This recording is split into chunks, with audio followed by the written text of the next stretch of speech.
One of my favorite areas to work with people on is exercise. We know that physical fitness, it's not only good for us physically, it helps prevent chronic disease, it helps us maintain our weight, and it's great, of course, for building muscle and keeping our bones strong. So we want to make sure that we're getting some cardio in and we're getting some strength training in. And why is this important? Well, we know that cardio gives years to your life. Think of your heart.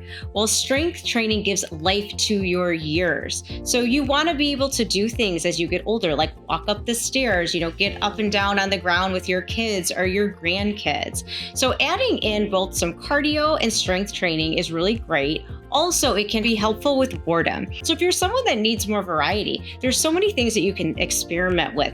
Take different exercise classes. If you belong to a gym, they have a variety of different classes out there. They're always changing those up, whether that's, you want to take a TRX class, you want to go to a Pilates class, a yoga class, the different kinds of strength or cardio classes. Not to mention the fact there are so many apps out there. A lot of apps have tons of different types of workouts. So I always tell people, experiment with what you like, try different things, slowly build things up over time. Exercise is also really wonderful for your mental health and your sleep. So how do you get an exercise routine in place? First off, you want to put it in your calendar. So if you're somebody who says, you know what, I'm going to work out 3 days a week for a half hour, then I would suggest you put that in your calendar and realize that this is a boundary that you're creating for yourself. This is something that's important to you. It's a priority. So unless something really important comes up, I always encourage people to leave it in your calendar. But if something does, of course, move it like any other appointment. Because the biggest thing is consistency. We all are going to encounter some hurdles sometimes. Maybe you were really great with your exercise routine for 2 months and then something came up in your personal life or something came up at work. Don't worry about it. Just realize that these things happen and move forward and get back into that routine.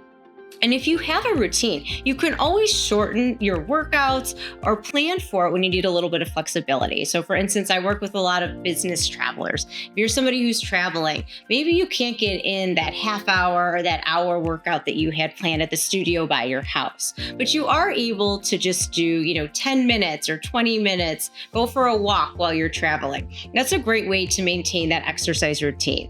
You can also build it into your day. Perhaps that's what you do 2 or 3 days a week over your lunch hour. And don't forget that it's not just about getting those specific workouts in our lives. It's about being active, like taking the stairs, parking farther. All of these things add up. Swimming, gardening, playing with your kids, even cooking if you're busy running around the kitchen doing stuff. All of that counts as exercise. So when you're building out your exercise routines, really think about, how many times do I want to get in a specific workout or a specific walk, and how many times a week can I just be a little bit more active? A great thing about adding exercise into your everyday routine is that it's going to help you live a long, happy, and healthy life.